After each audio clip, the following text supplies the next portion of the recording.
ये हमारा part third होने वाला है। ठीक है, पार्ट थर्ड होने वाला है कैश फ्लो स्टेटमेंट का। तो अब मेरी थोड़ी आवाज़ ना देखो धीरे लग रही होगी क्योंकि तबीयत ख़राब है ना, तो आई होप तो मैनेज कर लेगी। अब देख, क्या पार्ट थर्ड में हमने क्या करना है, मैंने देखो अब 2 पार्ट्स में वो सिखा दिए थे कि फॉर्मेट्स कैसे बनते हैं। तो अब इस पार्ट में हमने क्वेश्चन ट्राई करना है कि क्वेश्चन हम कैसे बना सकते हैं और क्वेश्चन को लुकआउट कैसे करना है, क्वेश्चन को कैसे देखना है और उसके बाद अटैम्प्ट कैसे करना है, तो वो देखेंगे अभी हम इस पार्ट में। तो मैं क्वेश्चंस दिखाऊंगी और कुछ इंपॉर्टेंट पॉइंट्स होते हैं वो दिखाऊंगी ताकि इजीली कवर अप हो सके। तो पहले हम फर्स्ट क्वेश्चन अपना स्टार्ट करते हैं। सो आई एम शोइंग यू, ये रहा।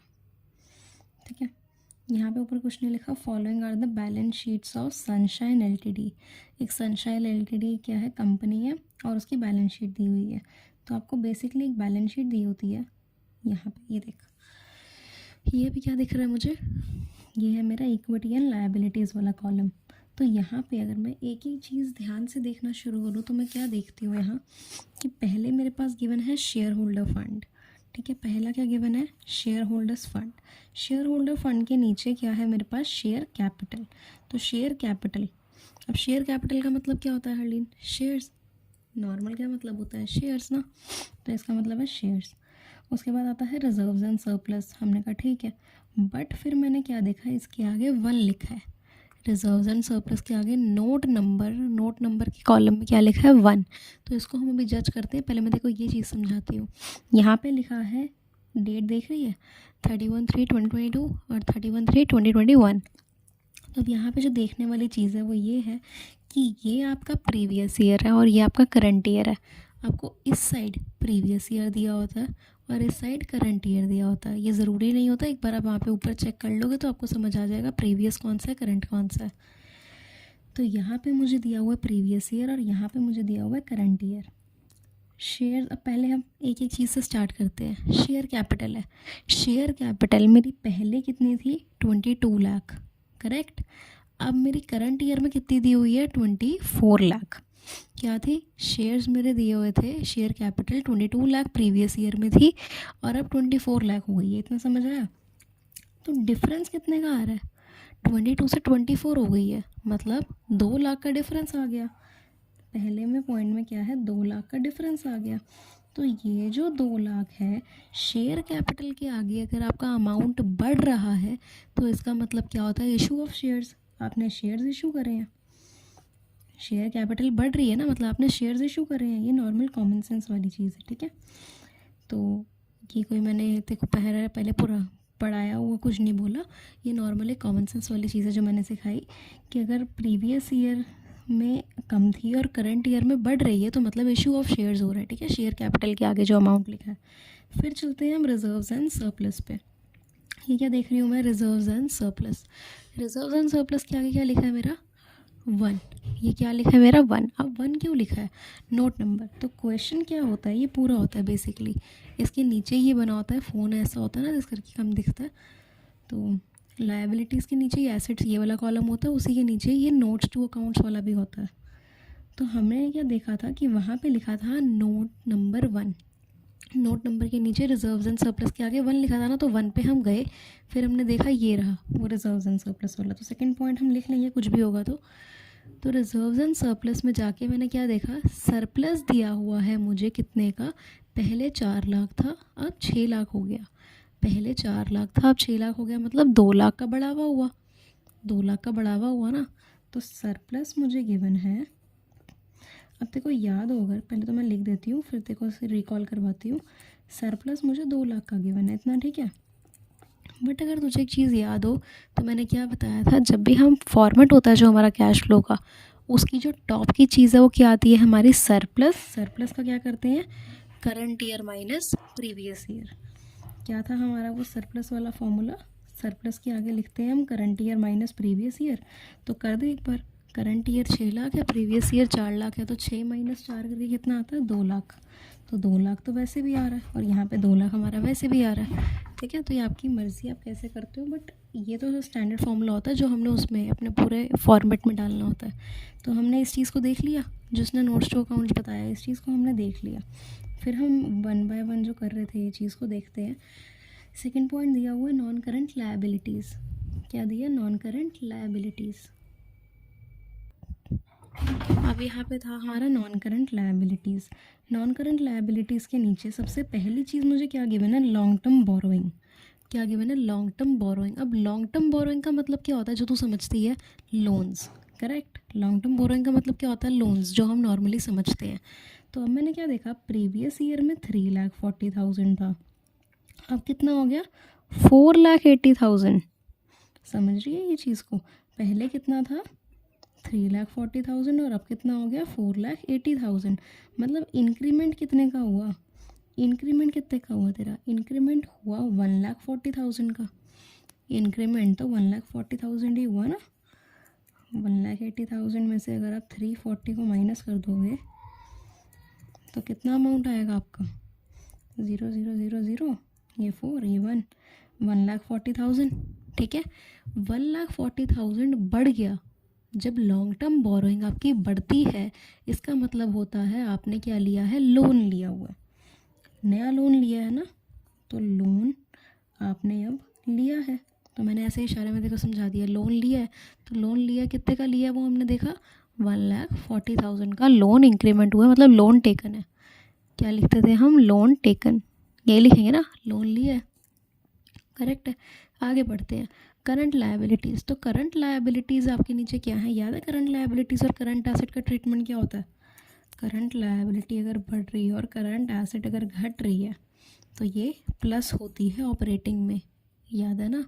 और माइनस क्या होता है, अगर करंट लायबिलिटी घट रही है और करंट एसेट बढ़ रही है, याद है ना। करंट लायबिलिटी का डायरेक्ट रिलेशन होता है प्लस माइनस के साथ, और करंट एसेट का इन्वर्स होता है। I have just recalled it for you. अब करंट लायबिलिटीज़ पढ़ते हैं। पहली क्या दी हुई है, ट्रेड पेबल। पहले क्या गिवन है मेरी, ट्रेड पेबल। तो ट्रेड पेबल देखती हूँ पहले मेरी बढ़ रही है या घट रही है।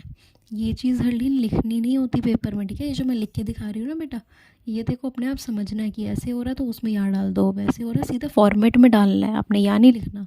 तो मैं तो समझा रही हूँ ना, पहला क्वेश्चन ही है तेरा, वरना कंसेप्ट ही बिल्डअप नहीं हो पाएगा, इस करके लिख रही हूँ मैं। अब देख ट्रेड पेबल्स, तो मेरे को इतना बता कि मेरी पहले कितनी थी, मेरी पहले थी 4,08,000, अब मेरी कितनी हो गई है 3,58,000। पहले मेरी क्या थी 4,08,000, अब मेरी कितनी हो गई है 3,58,000। मतलब मेरी कम हो रही है, इतना समझ आ रहा है, मेरी क्या हो रही है, कम हो रही है। करंट लायबिलिटी में ट्रेड पेबल जो है, ट्रेड पेबल मेरी कम हो रही है। जब भी करंट लायबिलिटी कम होती है तो क्या करते हैं, माइनस करते हैं, हमें पता ही है ना, बट मैंने वैसे लिख दिया। ट्रेड पेबल जो मेरी है वो कम हो रही है। तो ट्रेड पेबल कम हो रही है, कितने से हो रही है, 0,0,0, 8 में से 8 गया 8, फिर आपका यहाँ 50,000 से आपकी क्या हो रही है, कम हो रही है। तो ट्रेड पेबल आपकी 50,000 से तो कम हो रही है, मैंने लिख दी। फिफ्थ पॉइंट हमारा बना साथी में short term provisions. Current liability के ही पार्ट है, बस 2 पार्ट है करंट लायबिलिटी में इन्होंने दिए हुए हैं। तो short term provision, short term provision में आपके कितने थे, आपके पहले थे 1,54,000, अब आपके कितने हो गए हैं 1,00,000, कम हो गए, करंट लायबिलिटी कम हो गई ना। जो आपकी क्या थी, शॉर्ट टर्म प्रोविज़न थी वो कम हो गई। करंट लायबिलिटी कम होती है तो माइनस ही करते हैं यहाँ पे, तो हमें पता ही है, बट कितने से कम हुई है ये मैं सिर्फ इसलिए बता रही हूँ ताकि मेरे को तेरे को फॉर्मेट में जब डालूँ ना तब तेरे को ईजी लगे। ओके जी, तो अब देखते हैं कितने से कम हुई है मेरी, 1,54,000 थी और अब 1,00,000 हो गई। तो कितने से कम हो गई है, 54,000 से मेरी कम हो चुकी है शॉर्ट टर्म प्रोविजन और करंट लायबिलिटी इन शॉर्ट, तो कम हो गई है। तो अब मैंने एक चीज़ देख ली कि मैंने इन सब चीज़ों का ट्रीटमेंट समझ लिया कि एक एक बारी किसका होता है। और तो मेरी बात मान, ये चीज़ें तो डेफिनेटली पेपर में आने वाली ही है। जो बैलेंस शीट भी मिलती है ना आपको, ये चीज़ें आपको गिवन ही होती है, बस आपको देखना होता है अमाउंट क्या बढ़ रहा है कम हो रहा है, उसके अकॉर्डिंगली आपको फॉर्मेट में डालना होता है, ठीक है। तो ये चीज़ तो आती आती है, एडजस्टमेंट्स चेंज होती हैं बस, ये नॉर्मल फॉर्मेट हमेशा आता है, सेम ही आता है। तो आगे बढ़ते हैं। अब आगे मैंने क्या देखा, अब यहाँ पे एसेट कॉलम में, तो एसेट कॉलम में अगर मैं चेक कर रही हूँ फर्लीन, यहाँ पे एसेट से स्टार्ट करेंगे 1 से। तो एसेट में पहले मेरी है नॉन करंट एसेट्स, क्या है मेरी नॉन करंट एसेट, उसके नीचे लिखा है फिक्स्ड एसेट, फिक्स्ड एसेट, और फिक्स्ड एसेट के नीचे क्या लिखा हुआ है, टेंजिबल एसेट। ठीक है, टेंजिबल एसेट तो लिखा है, मुझे उससे मतलब नहीं क्या लिखा है क्या नहीं लिखा है, मैं देख रही हूँ बस। जिसके आगे अमाउंट लिखा है मुझे उसी को देखना है, सिर्फ मेन तो वही देखना है ना, ये अमाउंट ऊपर नीचे वही हो रहा है। तो टेंजिबल एसेट्स के आगे मेरे का क्या लिखा है 2, तो मैं नोट नंबर 2 पे जाती हूँ। नोट नंबर 2 पे गई, मेरी यहाँ पे ये रही। तो नोट नंबर 2 पे मैंने देखा टेंजिबल एसेट मेरी बढ़ रही है या पहले कम हो रही है, ये बता। टेंजिबल एसेट मेरी बढ़ रही है, बढ़ रही है ना, 20 लाख थी अब 25,40,000 हो गई। तो जो एसेट है मेरी वो बढ़ रही है किसने से, 5,40,000 से। फिर मैंने देखा जो मेरा एक्यूमुलेटेड डेप है, यहाँ पे ये भी गिवन है, क्या गिवन है, एक्यूमुलेटेड डेप। तो एक्यूमुलेटेड डेप कितना है मेरा, कितने से बढ़ रहा है, पहले 3 लाख था अब 4 लाख हो गया, तो कितने से बढ़ा मेरा एक्यूमुलेटेड डेप, 1 लाख से। तो मैंने वो भी लिख दिया कि एक्यूमुलेटेड डेप मेरा बढ़ गया 1 लाख से, लिख दिया। बस मैं लिख रही हूँ अभी देखो समझाने के लिए बस ये चीज़ें। फिर आगे देखते हैं। फिर मैं अब जाती हूँ दोबारा बैक पे, कि मैंने 2 का सेकंड वाले नोट नंबर का तो ट्रीटमेंट कर लिया ना, मैंने लिख लिया अपने लिए ताकि मुझे याद रहे। अब आगे आती हूँ इंटेंजिबल एसेट पे। इंटेंजिबल एसेट के आगे लिखा है, और हाँ एक चीज़ बता दूँ, टेंजिबल एसेट कोई भी चीज़ लिखी हो उसके आगे नोट नंबर लिखा है ना, तो आपने सीधा जाना है नोट्स टू अकाउंट्स में, उसको देखना, उसकी ये वाली वैल्यूज़ नहीं देखनी आपने। फिर उसके सामने की ये वाली बैलेंस शीट वाली वैल्यूज़ आप कभी नहीं देखोगे, आप सीधा कहाँ जाओगे, नोट्स टू अकाउंट्स में। जब भी आपको 1, 2 या 3 कुछ भी लिखा हुआ आ जाएगा ना, उसके आगे नोट नंबर लिखा हुआ आ जाएगा, तो आप सीधा नोट्स टू अकाउंट में जाके उसका ट्रीटमेंट देखोगे, आप यहाँ पे कुछ नहीं करोगे। ये वैल्यूज़ का कोई मायना नहीं है हमारे लिए, क्योंकि उन्होंने नोट्स टू अकाउंट्स में नंबर दे दिया उसका, तो मतलब इन्होंने बोला कि वहाँ पे ट्रीटमेंट है, वहाँ जाके करो, यहाँ मत देखो। करेक्ट। अब मैंने क्या देखा, दूसरा पॉइंट मेरा इंटेंजिबल एसेट्स का, उसका आगे लिखा 3, तो मैंने यहाँ पे कोई अमाउंट नहीं देखा और मैं सीधा गई यहाँ पे। तो इंटेंजिबल एसेट्स में मैंने देखी गुडविल, मेरी क्या दी हुई है, गुडविल दी हुई है जी। टेंजिबल एसेट्स में मुझे कहा है गुडविल, और अमाउंट यहाँ पे कितना है, 2,24,000 और 80,000। कितना दिया है लीन, 2,24,000 और 80,000। अब मुझे पता लग रहा है कि पहले मेरी 2,24,000 थी, पर अब मेरी 80,000 हो चुकी है। पहले 2,24,000 थी, अब 80 हो गई है, मतलब कम हो गई है। जब भी गुडविल कम होती है तो मतलब आपकी गुडविल राइट ऑफ हुई है, ठीक है। बट अगर गुडविल बढ़ रही होती ना, हाँ तो ये चीज़ देख रहे थे हम कि गुडविल राइट ऑफ जब होती है तो क्या होता है, देख अगर आपकी प्रीवियस ईयर से करंट ईयर में कम हो रही है पहले से वैल्यू, तो मतलब गुडविल राइट ऑफ हो रही है। बट अगर यही गुडविल 2,24,000 से 3 लाख हो रही थी, तो मतलब आप गुडविल परचेज कर रहे हो, ठीक है। ये नाम होते हैं, नाम जो मैं बता रही हूँ। गुडविल राइट ऑफ होती है अगर आप कम हो रही है तो, अगर बढ़ रही है तो परचेज होती है। यहाँ पे राइट ऑफ हो रही है कितने से, डिफरेंस निकालोगे तो आपका आएगा 1,44,000 से आपकी गुडविल राइट ऑफ हो रही है। और एक चीज़ बता दूँ, जो शॉर्ट टर्म प्रोविजंस थे ना ये लायबिलिटी वाले में, इन शॉर्ट टर्म प्रोविजंस को हम कहते हैं प्रोविजन फॉर टैक्स, ठीक है। ये नाम होता है इनका, मैं बताना भूल गई थी। तो प्रोविजन फॉर टैक्स कहते हैं इसको, शॉर्ट टर्म प्रोविजंस को, ठीक है जी। जो शॉर्ट टर्म प्रोविजन है, याद है प्रोविजन फॉर टैक्स में हम क्या करते थे, हमें ऑपरेटिंग में ही प्लस करते थे, टैक्स मेड को कुछ ऐसा होता था ना, टैक्स मेड को करते थे प्लस, या टैक्स पेड को प्लस करते थे, कुछ ऐसे करते थे ना, प्लस माइनस करते थे टैक्स पेड और टैक्स मेड को। इतना याद है, वो हम करेंगे अभी तो याद आ जाएगा, बट अभी मैं इतना याद दिला रही हूँ बस हल्का सा। तो प्रोविजन फॉर टैक्स कहते हैं शॉर्ट टर्म प्रोविजन को। और ये बताना था कि एसिड्स अगर यहाँ पे बढ़ रही हैं, आपको पता लग रहा है एसिड्स बढ़ रही हैं, तो इसका मतलब एसिड बढ़ती कब है, अपने आप ही बच देती है एसिड, नहीं ना। एसिड बढ़ती कब है, जब आप परचेज़ करते हो, और एसिड कम कब होती है, जब आप उसको सेल करते हो। तो एसिड बढ़ रही है तो मतलब आप परचेज़ कर रहे हो एसिड को। ये चीज़ तेरे मैंने थोड़ा कंसेप्ट बिठाना था दिमाग में, तो ये पढ़ लिया आपने।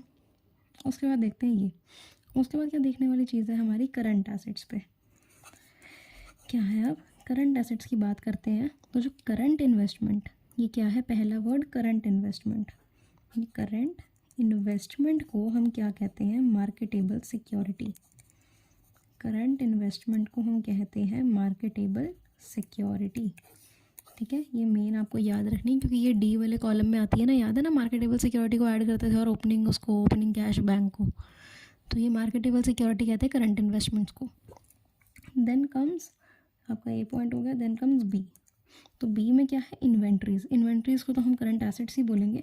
तो इन्वेंट्रीज का क्या हो रहा है इसमें केस, पहले मेरी कितनी थी 2,42,000, अब कितनी हो गई 2,58,000।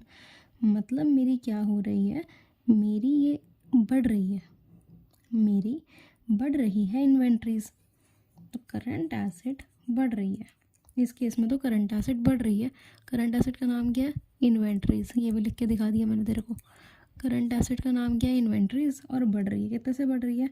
2,58,000 में से 2,42,000 में माइनस करूँगी तो मेरा आएगा 116,000। ठीक है, 16,000 से मेरी बढ़ रही है। फिर सी पॉइंट में क्या है? Trade receivables. करंट एसेट ही होता है ना ये भी, तो ये हो क्या रहा है पहले ये देख लूँ। ये भी बढ़ रही है। ठीक है, करंट एसेट बढ़ रही है और ये क्या है? टीआर, ये है ट्रेड रिसीवेबल्स। तो अब मैंने क्या देखा कि जो मेरा ट्रेड रिसीवेबल्स है वो मेरा 2,86,000 से 3,40,000 और 2,86,000।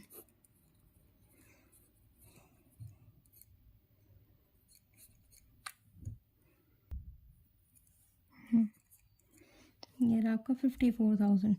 तो आपको क्या पता लगा कि जो आपके ट्रेड रिसीवेबल्स हैं, करंट एसेट्स तो आपकी बढ़ रही है, उसमें जो करंट एसेट का पार्ट है नाम में ट्रेड रिसीवेबल, वो बढ़ रहा है। कितने से बढ़ रहा है हरदीन? 54,000 से। ठीक है, नॉर्मल कैलकुलेशन है, कुछ भी नहीं है, बस नाम पता होना चाहिए। ये करंट एसेट बढ़ रही है, ये चीज़ मैंने लिख ली। यहाँ पे ये लिखनी नहीं है तेरे को, वहाँ पे तेरे को क्या करना है? सीधा एक एक पॉइंट देख के पुट करते जाना है फॉर्मेट में। तो इसलिए फॉर्मेट पहले बना लेना तूने ऑलरेडी, जब भी देखो पता रहे कैश फ्लो का क्वेश्चन है। तो आपने क्या करना होता है? ऑपरेटिंग वाले में 16 लाइंस मेनली छोड़ दे, हद से हद। फिर उसमें जो आपका वो था इन्वेस्टिंग और फाइनेंसिंग में आपने 6 लाइनें छोड़ देनी है। और वो डी वाला part cash and cash equivalent का तो होता ही लास्ट में, तो उसमें लाइन छोड़ने का मतलब नहीं, अपने आप जो जो आता है भरते रहते हैं हम। समझ आ गई हरलीन? तो ये मैंने क्या कर लिया, पूरा क्वेश्चन तेरे सामने एनालाइज कर लिया। अब और कुछ तो नहीं रहता। मैंने यहाँ भी सारा लायबिलिटीज़ में देख लिया, एसेट में भी सब कुछ देख लिया, और नोट्स भी साथ साथ में नोट्स देखती गई, नोट्स भी देख लिया मैंने। करेक्ट है इतना? अब जब मैं ये भी देख चुकी हूँ, सब चीज़ें मैंने देख ली हैं, अब मेरा मेन काम क्या कहाँ आता है? अब मेरा मेन काम आता है कि मैंने इनको फॉर्मेट में डालना है। अब मैं वो कैसे डालूँ? ठीक है, क्या काम है मेरा? मैंने इसको फॉर्मेट में डालना है, तो अब मैं वो कैसे डालूँ वो देखना है। तो मैं क्या करती हूँ, मैं अब 1 मिनट ये वाला एरिया फाड़ के ना देखो, एक पेज पे वो बना के फॉर्मेट फिर दिखाती हूँ, तो कुछ साथ साथ में देखो ईजी लगे। Okay, just give me some time, I am doing it. हाँ, तो मैंने यहाँ पे क्या कर लिया, अपना फॉर्मेट बना लिया। मैंने यहाँ पे ये छोटा फॉर्मेट इसलिए बनाया है क्योंकि मुझे पता है सारी वैल्यूज़ इतने फॉर्मेट में आ जाएंगी। देखो एग्जैक्टली नहीं पता लगेगा कितनी आएंगी, अभी प्रैक्टिस करेगी बार बार जब, तब पता लगेगा। ठीक है, तो इस करके मैंने तो बना दिया ऐसे, बट तू एग्जैक्ट नहीं बना सकती। देखो हो कभी 15 लाइन छोड़ दे, कभी इसमें 5 छोड़ दे, कभी इसमें 5 छोड़ दे, फिर इसमें तो एंड में होता है। तो ऐसे करके आप कर सकते हो, कोई दिक्कत नहीं होती। बट मुझे पता है मेरा एक पेज में उल्टा देखो ईजी होगा ना एक पेज में दिखाना, तो मैं ऐसे यहाँ पे लिखूँगी। करेक्ट है? हम अपना देखना स्टार्ट करते हैं। मैंने पेज फाड़ा जो, यहाँ पे देखते हैं। पहला मेरा क्या लिखा हुआ है? 2 lakh issue of shares. Shares issue कितने हुए हैं? 2 लाख। तो मैं शेयर्स कहाँ पे आते हैं हमारे? फाइनेंसिंग में। याद है ना, शेयर्स कहाँ पे आते हैं? फाइनेंसिंग में। तो हम क्या लिखेंगे यहाँ पे? Issue of shares. Issue of shares, issue of shares को क्या करते थे? प्लस करते थे। याद है ना, रिडेम्पशन ऑफ शेयर्स को हम माइनस करते थे, इशू को हम प्लस ही करते थे। जब प्लस करना होता तो हम यहाँ लिखते नहीं है ना, माइनस लिखते हैं। बस यहाँ पे अगर हम देख बताती हूँ अभी, पहले इशू ऑफ शेयर्स कितना है? 2 लाख। तो ये हमने कहाँ लिखना है? यहाँ डिटेल वाले अमाउंट में। हमने ये बाहर ये वाले अमाउंट में नहीं लिखना, ये भी डिटेल्स वाले अमाउंट में ऐसे वाले अमाउंट लिखना। टोटलिंग हमने यहाँ लिखनी है। करेक्ट है? तो ये बता दिया मैंने। देखो, और मैं क्या बता रही थी कि अगर मैंने यहाँ पे वो लिखना होता है ना माइनस, अगर यहाँ पे redemption of debentures, sorry redemption of shares होता, तो मेरे को यहाँ ये जो मेरी डिजिट है इसको ब्रैकेट में डाल देती मैं। ठीक है, बट यहाँ पे नॉर्मल है तो मैंने यहाँ पे 2 लाख लिखा, प्लस है। एक चीज़ जाना, दूसरी चीज़ पे आते हैं। दूसरी चीज़ क्या है? सरप्लस कितना है? 2 लाख का। सरप्लस कितना हुआ? 2 लाख। सरप्लस कहाँ पे आता था? ऑपरेटिंग के जस्ट नीचे। कहाँ आता था? ऑपरेटिंग के जस्ट नीचे। ऐसे लिख के लिखते थे ना हम, सरप्लस ब्रैकेट में नेट प्रॉफिट, है ना। और कितना था आपका? 2 लाख। करेक्ट, आपने निकाल लिया था ना 2 लाख। क्या लिखते हो यहाँ पे? आपने लिखना तो लिख दो current year minus previous year, but ये जो सरप्लस का अमाउंट आता है ये सीधा बाहर ही आता है अमाउंट के कॉलम में। ठीक है, 2 लाख हो गया। तो 2 पॉइंट्स डन। तीसरा आता है लोन, बढ़ रहा था मतलब लोन टेकन। लोन वगैरह कहाँ पे आते हैं हरलीन? फाइनेंसिंग में। याद है ना, लोन कहाँ पे आते हैं? फाइनेंसिंग में। अब यहाँ पे मैंने क्या लिख दिया? Loan taken. लोन टेकन तो कितने का लोन लिया था मैंने? 1,40,000 का। 1,40,000 का मैंने लोन लिया था। प्लस ही होना है तो मैंने प्लस यहाँ पे लिखा फिगर में, और कुछ नहीं करा। अब मैंने यहाँ पे देखा कि मेरे यहाँ पे आगे क्या लिखा था? लोन टेकन वाला हो गया, फिर ट्रेड पेबल। यहाँ पे मेरे को पता लग गया कि ये मेरी क्या है? करंट लायबिलिटीज़ वाला है। यहाँ क्या है मेरा? करंट लायबिलिटीज़ वाला कॉलम स्टार्ट हो गया। तो ये आपको क्या ये चीज़ याद रखनी है जो मैंने देखो फॉर्मेट बताया था ना, ऊपर 4 चीज़ें लिख के फिर हमने क्या ऊपर पहले हम 4 चीज़ें लिखते थे। टिप पहले क्या होता था हमारा? टिप के नीचे लिखते थे फिर हम net profit before tax and extraordinary item. फिर लिखते थे हम फिर मैंने देखो 6 चीज़ें बताई थी शायद, है ना? 6 चीज़ें बताई थी। 6 चीज़ों में फिर हम 6 चीज़ों के बाद क्या लिखते थे? Operating profit before working capital changes. फिर हम नीचे क्या करते थे? थोड़ी बहुत लाइनें छोड़ के, जो भी 4-5 लाइनें हैं वो छोड़ के हम लिखते थे लास्ट में net cash flow from operating activities. याद है ना? तो अब मैं क्या कर रही हूँ, जहाँ पे जो चीज़ लिखवाई है वहीं पे वो चीज़ आएगी। ये जो 4, जैसे यहाँ पे मैंने बताया ना, ऊपर 4 चीज़ें आती हैं, फिर 6 चीज़ें, 6 लाइनों के लिए कॉलम, फिर 3-4 लाइनों के लिए कॉलम।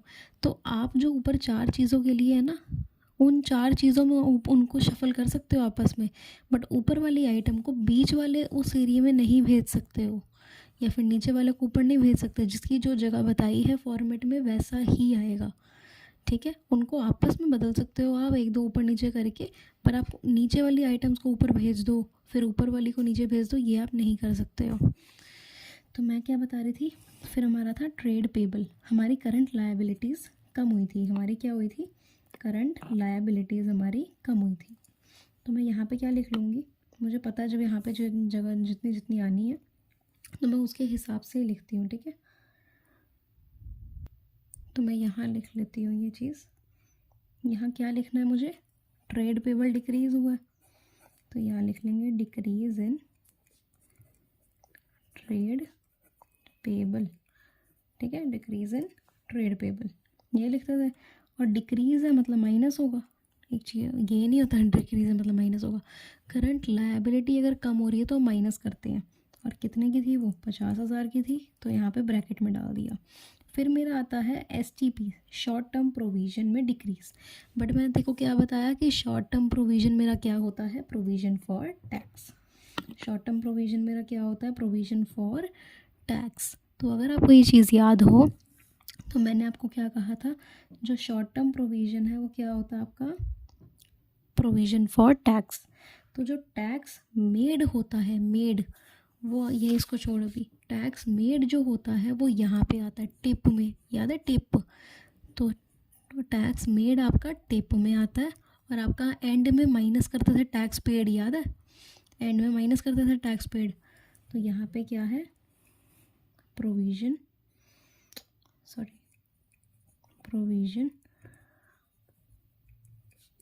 फॉर, मैं पागल ही हो गई हूँ। प्रोविज़न फॉर टैक्स, उसको हम ऐड करते हैं यहाँ पे। याद है? ऐड करते हैं। और एंड में हम क्या करते थे? प्रोविज़न फॉर टैक्स को माइनस करते थे। माइनस क्या करते थे? टैक्स पेड करते थे। ये चीज़ तो याद है ना हरलीन, अगर तेरे को फॉर्मेट आता होगा तो। मैं एक बार वैल्यूज़ देख लेती हूँ क्या क्या थी इनकी, टैक्स पेड और टैक्स मेड की, ठीक है? मैं तेरे को दिखाती हूँ। ये देख, मेरे पास शॉर्ट टर्म प्रोविज़न यहाँ पे आता है टैक्स मेड। टैक्स मेड कौन सा होता है आपका? करंट ईयर का। टैक्स मेड कौन सा होता है? करंट ईयर का। और टैक्स पेड क्या होता है? प्रीवियस ईयर वाला। ये चीज़ मैंने देखो बता दी। टैक्स मेड क्या होता है आपका? करंट ईयर वाला। टैक्स पेड होता है आपका प्रीवियस ईयर वाला। तो प्रोविज़न फॉर टैक्स मतलब करंट ईयर का कितना है? 1,00,000। तो यहाँ पे क्या लिख दोगे आप? 1,00,000, ठीक है? और यहाँ टैक्स पेड को माइनस करते हैं। पेड वाला कौन सा होता है? जो प्रीवियस ईयर होता है उसका। तो 1,54,000 को आप माइनस कर दोगे, ठीक है? तो ये आपका प्रोविज़न फॉर टैक्स का ट्रीटमेंट हो जाता है। जब हम ये चीज़ें करते हैं तो ये चीज़ प्रोविज़न फॉर टैक्स में यही करनी होती है हमें। इसका जो डिफरेंस अमाउंट मैंने यहाँ लिखा है ना, ये तो कह रही होगी भाई तूने 54,000 लिखा है इसका ट्रीटमेंट कर, तो मैं इसका ट्रीटमेंट इसका कोई नहीं होता, बस प्रोविज़न फॉर टैक्स को ऊपर नीचे भेजते हैं, करंट ईयर को ऊपर प्रीवियस ईयर को नीचे, तो ये भेजते हैं। और शॉर्ट मैंने तेरे को इसलिए करके दिखाया था ताकि तेरे में ऐसा रहे कि हाँ ठीक है इसका भी करा है मैं इतने, उसका भी करा है। पहले मैं तेरे को इसका आंसर नहीं देना चाहती थी ताकि अब समझ आ जाए। करेक्ट है जी। तो आपको ये भी हो गई। अब मैंने देखा मेरी लायबिलिटीज़ वाला कॉलम मेरा हो चुका है। फिर मैं आती हूँ अपने एसेट वाले पे कि पहले मेरी क्या थी, मैंने पहला पॉइंट है एसेट परचेज। तो एसेट्स जब भी आती हैं वो कहाँ आती थी, इन्वेस्टिंग में। परचेज़ हो रहा है तो परचेज़ का मतलब क्या होता है, परचेज़ में हम क्या करते हैं, माइनस करते हैं प्लस करते हैं, परचेज़ में हम माइनस करते हैं, है ना। जब भी आप करते हो परचेज़ ऑफ मशीनरी था तो परचेज़ ऑफ मशीनरी जो है उसको आप माइनस करते हो। यहाँ पे माइनस का साइन नहीं डालते, इसमें सिर्फ टैक्स पेड वगैरह में डाल देते हैं, इसमें हम सीधा ब्रैकेट या फिर प्लस लगाते हैं। तो परचेज़ ऑफ मशीनरी कितने की थी, 5,40,000 की, उसको माइनस कर दिया परचेज़ को। परचेज़ माइनस क्यों होती है, क्योंकि पैसे जाते हैं। सेल प्लस क्यों होती है, क्योंकि पैसे आते हैं उसमें। तो इसमें हमें कैश फ्लो स्टेटमेंट में पैसे से ही खेलना है कि पैसा जा रहा है तो प्लस, मतलब पैसा जा रहा है तो माइनस, पैसा आ रहा है तो प्लस। करेक्ट, पहला पॉइंट हो गया। दूसरा पॉइंट क्या है हमारा, गुडविल राइट ऑफ। तो गुडविल राइट ऑफ, अब मेरे को बता मैंने गुडविल राइट ऑफ कहाँ करवाया था। अगर तेरे को याद हो तो गुडविल राइट ऑफ था 19 के बीच के, ऑपरेटिंग के बीच के कॉलम में। ग्लिड से याद करवाया था ना, ग्लिड, तो वैसे ही याद रखना है। ये ग्लिड से आपको क्या याद रखना है, गुडविल राइट ऑफ। तो यहाँ पे लिख देती हूँ मैं बीच में ऐसे ही, गुडविल राइट ऑफ। ठीक है, गुडविल राइट ऑफ। और कितनी है गुडविल राइट ऑफ, कितना अमाउंट है, 1,44,000। ठीक है, 1,44,000। और गुडविल राइट ऑफ को हम ऐड करते थे, ठीक है ना, ऐड करते थे, इसलिए मैंने ऐड यहाँ पे लिखा है। तो अब आगे बढ़ते हैं हम। एक्यूमुलेटेड डेप्रिसिएशन भी तो था फर्स्ट पॉइंट में, मैं भूल गई देखना। तो एक्यूमुलेटेड डेप्रिसिएशन, इसमें मैंने देखा मेरे पास कोई एडजस्टमेंट नहीं है, तो मतलब मुझे सिंपल ट्रीटमेंट करना है। तो मेरा एक्यूमुलेटेड डेप या जो भी से हम डेप्रिसिएशन का ये बढ़ रहा है ना, और डेप्रिसिएशन अगर हो रहा है तो कहाँ पे आता है, यहाँ पे बीच वाले कॉलम में आता है ना, याद आता देखो तो बीच वाले कॉलम में ग्लिड में आता है ना डेप्रिसिएशन। तो डेप्रिसिएशन, और कितना अमाउंट है आपके डेप्रिसिएशन का, 1,00,000, वो भी प्लस होता है, तो यहाँ पे 1,00,000 लिख दिया मैंने। ठीक है, ये भी हो गई चीज़ सॉर्टेड। उसके बाद आपने ये सारी पुट इन कर दी। फिर आता है करंट एसेट्स। क्या आती है मेरी चीज़, करंट एसेट्स। तो करंट एसेट में ए पॉइंट क्या था, मार्केटेबल सिक्योरिटी का। क्या था ये मेरा, मार्केटेबल सिक्योरिटीज़। तो मार्केटेबल सिक्योरिटी कहाँ पे आती है हरलीन, यहाँ पे ये मेरी एंड में आती है, तो मैंने इसको भी छोड़ दिया। अभी मैंने इस पॉइंट को छोड़ दिया, मैंने इसलिए ऐसा साइन बना दिया कि मैंने भी छोड़ा है, क्योंकि मार्केटेबल सिक्योरिटी भी लास्ट में इसका करते हैं, पहले बाकी कर लेते हैं ना इन तीनों का। आगे देखते हैं करंट एसेट्स। तो करंट एसेट्स मेरी बढ़ रही हैं, मेरी करंट एसेट्स बढ़ रही है, मतलब इन्वेंट्रीज़ है ना, इन्वेंट्रीज़ बढ़ रही हैं, तो यहाँ पे लिखूँगी इंक्रीज़ इन इन्वेंट्रीज़। ये थर्ड वाले कॉलम में आती है ना, इंक्रीज़ इन इन्वेंट्रीज़। कितनी इंक्रीज़ हो रही है मेरी इन्वेंट्री, मैंने देखा कि मेरी जो इन्वेंट्री है वो इंक्रीज़ हो रही है 16,000 से। और जब भी मुझे याद करवा कि जब भी करंट एसेट्स बढ़ती है तो मैं क्या करती हूँ, प्लस या माइनस, माइनस करती हूँ। तो इस करके 16,000 के आगे मैंने माइनस लिखा। ठीक है, फिर मेरा आता है तीसरा, करंट एसेट्स दोबारा बढ़ रही हैं, बट इसमें करंट एसेट का नाम क्या है, ट्रेड रिसीवेबल्स। तो मैं लिखूँगी इंक्रीज़ इन, कहीं पे भी लिख दे नीचे वाली जगह में, वो मैटर नहीं करता, ऊपर नीचे कर सकते हो उसको। तो इंक्रीज़ इन ट्रेड रिसीवेबल्स पूरा लिखना है, इंक्रीज़ इन ट्रेड रिसीवेबल। जब भी आपकी करंट एसेट्स बढ़ती हैं तो आप माइनस करते हो, और कितने को माइनस करोगे, जो भी आपका अमाउंट है, जैसे इसमें 54,000 तो 54,000 को आप माइनस करोगे। ठीक है, ये समझ आ गया हरलीन। ये हमने क्या करी, सिर्फ चीज़ें पुट इन करनी सीखी कि हम कैसे कहाँ कहाँ डालते हैं, और ये ईजी है, फॉर्मेट आना चाहिए बस। तो यहाँ पे मैंने देख लिया कि मेरी सारी चीज़ें जो मैंने सारी आइटम्स थी मैंने सबको देख लिया है, बस मेरी यहाँ पे क्या रहती है, मार्केटेबल सिक्योरिटी वाली। तो इसको छोड़, अब हम क्या करते हैं, टोटलिंग। अब हमारे पास कुछ नहीं बचा, तो इस वाले इसको हम बनाएंगे अभी, पर अब इसकी टोटलिंग करते हैं नॉर्मल। तो पहले मैंने क्या बताया था, जब तक ये फर्स्ट चीज़ होती है टिप वाली, इन टिप के बाद हम क्या लिखते थे, नेट प्रॉफिट। इनके केस में और चीज़ें तो ऐड नहीं होनी, तो हम सीधा लिख सकते हैं अब ये net profit before tax and extra ordinary items. ठीक है, ये लिख के इसकी टोटलिंग आपने लिखनी है। तो इसकी टोटलिंग आपकी कितनी आएगी, यहाँ पे 2 लाख में प्लस कर दोगे 1 लाख तो 3 लाख आपकी ये टोटलिंग आ गई। ठीक है जी। फिर आपका क्या आया, आपका आया डेप्रिसिएशन, गुडविल राइट ऑफ। ठीक है, उसके बाद जब ये ग्लिड जो होता है, इस ग्लिड के बाद हम क्या लिखते थे हरलीन, क्या आता था हमारा, operating profit before working capital changes. ये लिखते थे ना, operating profit before working capital changes. उसमें क्या आता था, इसका टोटल। इसके टोटल का मतलब होता है इसको भी ऐड करना है अब 3 लाख को। तो पहले इन दोनों का टोटल बता कितना होता है, सिर्फ इन दोनों आइटम्स का 2,44,000 होगा। करेक्ट है। अब इन दोनों को ऐड करते टोटल को, कितना आया आपका 5,44,000। ठीक है। अब इन तीनों को जब मैंने ऐड करा, मैंने क्या देखा, जब मैं अब इन तीनों को ऐड कर रही हूँ, यहाँ पे तो एक लाइन मेरे से गलती से ऐसी छूट गई। ठीक है, तो इसमें कोई बड़ी बात नहीं होती, समझ गई। और टैक्स पेड इनके साथ ही आता था ना, तो इसमें कोई बड़ी बात नहीं होती कि अगर मैं एक लाइन छूट रही है मेरी तो मैंने यहाँ पे ये चीज़ देखी। इन सब चीज़ों का सम कहाँ होगा, यहाँ पे लिखना होगा मुझे। यहाँ पे सम लिखती हूँ, उसमें से 5,44,000 में से उनको उसको माइनस कर देंगे। मुझे साफ साफ दिख रहा है कि माइनस ही होना है कुछ। और इन सब का टोटल कितना आएगा, इन सब का टोटल आएगा 274,000। ठीक है, 5,44,000 में से 2,74,000 गए तो कितना आएगा, 27,000। तो 27,000 आया आंसर ऑपरेटिंग एक्टिविटी का इन दी एंड। और क्या है ये, प्लस में आंसर है माइनस में है, प्लस में है। तो क्या लिखेंगे, cash flow from operating activities. ठीक है जी, सॉरी नेट कैश लिखते हैं, net cash flow from operating activities. Minus में आता था क्या लिखते, नेट कैश यूज्ड इन। ठीक है, ऑपरेटिंग एक्टिविटी। अभी फ्लो फ्रॉम लिख लिया, हो गया। ऑपरेटिंग वाला तो पूरा आ गया, हमारा आंसर हो गया। अब चलते हैं इन्वेस्टिंग पे। इन्वेस्टिंग में क्या है, सिर्फ एक ही चीज़ है। इन्वेस्टिंग में क्या है, तेरे सामने सिर्फ एक ही चीज़ है ना। तो इसी का आंसर हम बाहर लिख देंगे यहाँ पे, टोटल करके क्या आएगा माइनस का। इसमें ऑपरेटिंग और इन्वेस्टिंग या फाइनेंसिंग को मिक्स नहीं करना। ऑपरेटिंग का आंसर आ गया, बस ख़त्म। अब इन्वेस्टिंग में सिर्फ इन्वेस्टिंग की फिगर्स देखनी है। सिर्फ एक फिगर है, वो भी कितनी, 5,40,000, वो भी माइनस की। तो क्या आएगा यहाँ पे answer, net cash used in investing activity.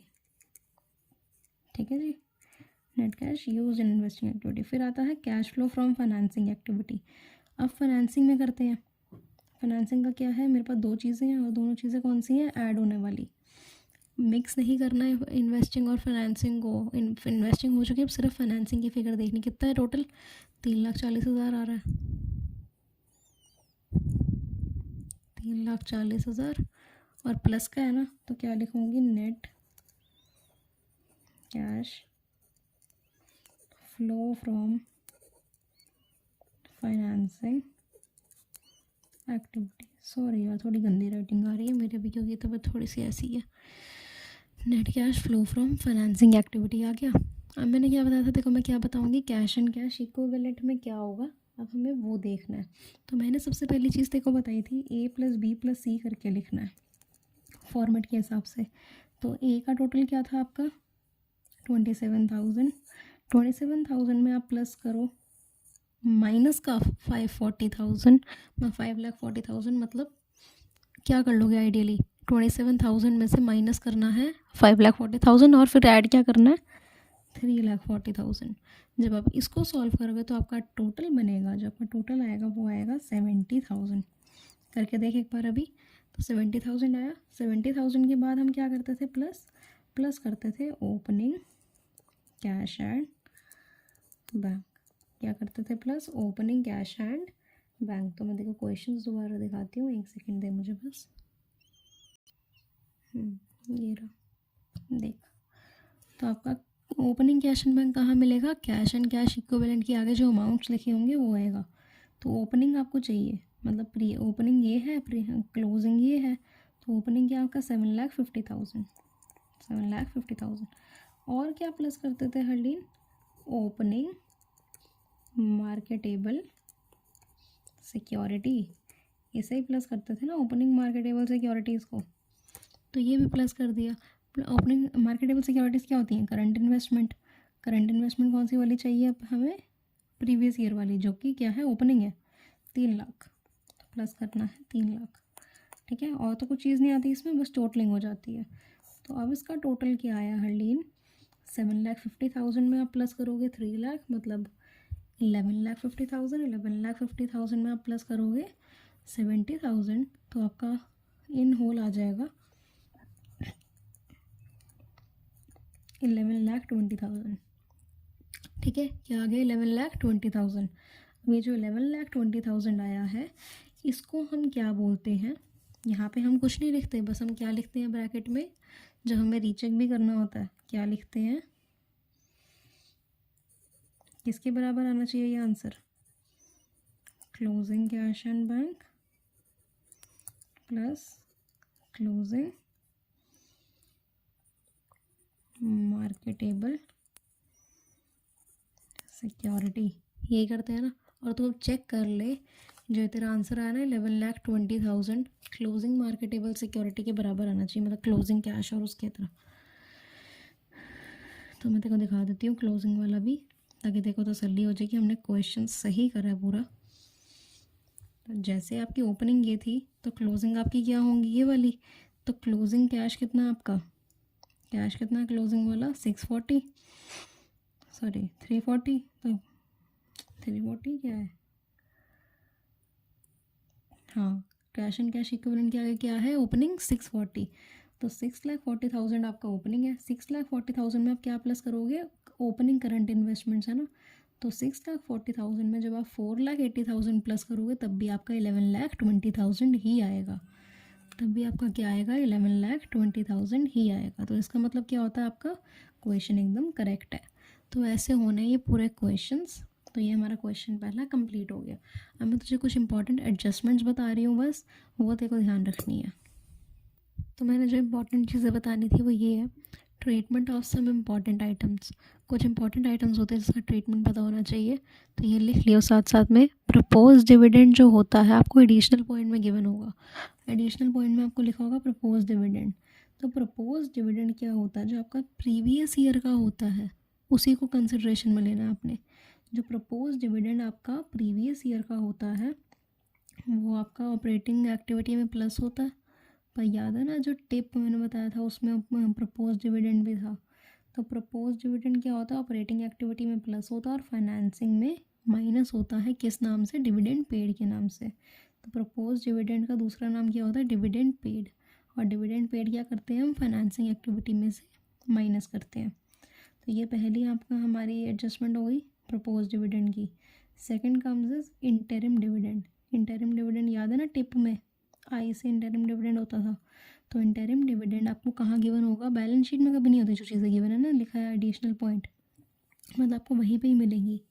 तो इंटरिम डिविडेंड अगर एडिशनल पॉइंट में लिखा है और उसी में ही लिखा होगा अगर गिवन भी होगा, तो वो क्या होता है? ऑपरेटिंग एक्टिविटी में प्लस होता है इंटरिम डिविडेंड के नाम में ही, और फाइनेंसिंग एक्टिविटी से माइनस होता है। किस नाम से? इंटरिम डिविडेंड पेड के नाम से। ये भी एक डिविडेंड पेड ही होता है इसका नाम, बस इंटरिम लग जाता है आगे। तो इंटरिम डिविडेंड पेड के नाम से ये फाइनेंसिंग एक्टिविटी में से माइनस होता है। मतलब इसके दो दो इफेक्ट हैं इन वर्ड्स के। प्रपोज डिविडेंड के भी दो इफेक्ट हैं, वो ऑपरेटिंग में प्लस होता है, फाइनेंसिंग में माइनस होता है। इंटरिम डिविडेंड के भी दो इफेक्ट हैं, ऑपरेटिंग में प्लस होता है और फाइनेंसिंग में माइनस होता है। फिर हमारा आता है ये वाला interest paid on loan and debentures. तो क्या आपको देखना है, जो आपका इंटरेस्ट पेड है on loan and debenture, interest paid को क्या क्या ट्रीट करना है वो बता रही हूँ मैं। Interest paid on loans and debenture क्या होता है? ये ऑपरेटिंग में प्लस होता है इंटरेस्ट एक्सपेंसेस के नाम से। एक सेकेंड यार, मैं तेरे को दोबारा रिज्यूम करती हूँ ये। अब अब यहाँ पे मैंने क्या समझा रही थी तेरे को, interest paid on loans and debentures. तो ये जो है ये क्या होता है, ऑपरेटिंग एक्टिविटी में प्लस होता है किस नाम से, इंटरेस्ट एक्सपेंस के नाम से। इंटरेस्ट एक्सपेंस को ऐड करते थे और इंटरेस्ट इनकम को माइनस करते थे ऑपरेटिंग में, याद है। तो हमने interest paid on loans and debenture क्या होता है हमारा, जो हमारा ऑपरेटिंग एक्टिविटी है उसमें प्लस होता है ये इंटरेस्ट एक्सपेंस के नाम से, और फाइनेंसिंग एक्टिविटी में से माइनस होता है किस नाम से, इंटरेस्ट पेड के नाम से। सेम नाम से ही फाइनेंसिंग एक्टिविटी में से माइनस हो जाता है। Then comes interest received. अब आपको इंटरेस्ट रिसीव हुआ है तो अब क्या मैंने बताया था, जैसे यहाँ पे इंटरेस्ट एक्सपेंस के नाम से ऑपरेटिंग में प्लस होता है, तो इंटरेस्ट इनकम के नाम से इंटरेस्ट रिसीव्ड को ऑपरेटिंग एक्टिविटी में से माइनस कर देते हैं। और उसके बाद क्या होता है, इंटरेस्ट रिसीव्ड। जब भी आपको इंटरेस्ट रिसीव होता था तो मैंने क्या बताया था, इन्वेस्टिंग एक्टिविटी का फॉर्मेट याद है। इन्वेस्टिंग एक्टिविटी में मैंने अगर रिसीव हुआ है इंटरेस्ट या कुछ भी, या रेंट रिसीव हुआ है तो उसे हम ऐड कर रहे थे। तो ऐसे ही इंटरेस्ट रिसीव को, मतलब इंटरेस्ट रिसीव्ड को इन्वेस्टिंग एक्टिविटी में ऐड करते हैं। ठीक है, तो ये ट्रीटमेंट है। ये वाले ऐसी आइटम्स के दो दो जगह ट्रीटमेंट जाते हैं, तो मैं बता रही हूँ, इसके अलावा और कोई नहीं होती, यही होती हैं।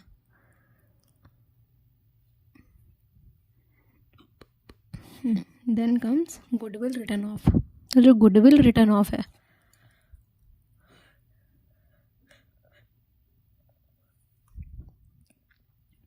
इसका सिर्फ एक ही ट्रीटमेंट होता है जो गुडविल रिटर्न ऑफ है। अगर गुडविल, मैंने क्या बताया था, गुडविल अगर कम हो रही है, प्रीवियस ईयर में कुछ थी, प्रीवियस ईयर में अगर 50,000 थी और करंट ईयर में आके वो 10,000 हो गई है, मतलब 40,000 से कम हो गई है, तो गुडविल कम कैसे होती है। गुडविल को हम सेल या परचेज सेल तो नहीं करते। गुडविल अगर कम हो रही थी तो मतलब राइट ऑफ हो रही होती है। तो गुडविल रिटर्न ऑफ करके क्या करते थे, ऑपरेटिंग एक्टिविटी में प्लस करते हैं गुडविल राइट ऑफ को, जैसे अभी हमने इस क्वेश्चन में करा, इस गुडविल राइट ऑफ को करा ना हमने प्लस। ऐसे, और अगर गुडविल आपकी बढ़ रही है, पहले 50,000 दी थी, अब 1,50,000 दी हुई है, तो मतलब आप गुडविल अगर बढ़ रही है तो उसका मतलब आप गुडविल परचेज कर रहे हो। तो गुडविल परचेज का मतलब होता है इन्वेस्टिंग एक्टिविटी में से माइनस करना। गुडविल परचेज आपकी फिर ऑपरेटिंग एक्टिविटी में नहीं आती, गुडविल परचेज नहीं आती, गुडविल राइट ऑफ आती है आपकी ऑपरेटिंग में। इसका सिर्फ एक ही ट्रीटमेंट है। तो गुडविल रिटर्न ऑफ आपकी ऑपरेटिंग एक्टिविटी में प्लस होती है, और गुडविल अगर परचेज है तो आपकी इन्वेस्टिंग एक्टिविटी में से माइनस होती है। इन्वेस्टिंग एक्टिविटी में से हम गुडविल परचेज को माइनस करते थे। ठीक है, तो ये बस आपके ये ट्रीटमेंट्स हैं और आपका कोई भी नहीं है। मैंने तो कोई इंपॉर्टेंट पॉइंट्स भी करा दिए और इस वीडियो में क्वेश्चन भी एक समझा दिया। तो अच्छे से ये चीज़ करनी है। ये चीज़ दोबारा देख लियो, कोई प्रॉब्लम होगी तो मुझे कॉल कर ले। बट यही क्वेश्चन तभी ही समझ आना था जब आपको फॉर्मेट अच्छे से आता हो। तो अगर तेरे को नहीं समझ आया, थोड़ा बहुत समझ आया क्वेश्चन, तो फॉर्मेट एक बार दोबारा रीड कर, so that you will be easily able to catch up it all. ठीक है, तो मैं नेक्स्ट पार्ट में मिलते हैं, पार्ट 4 में। तो अभी आप ये कर लेना अच्छे से।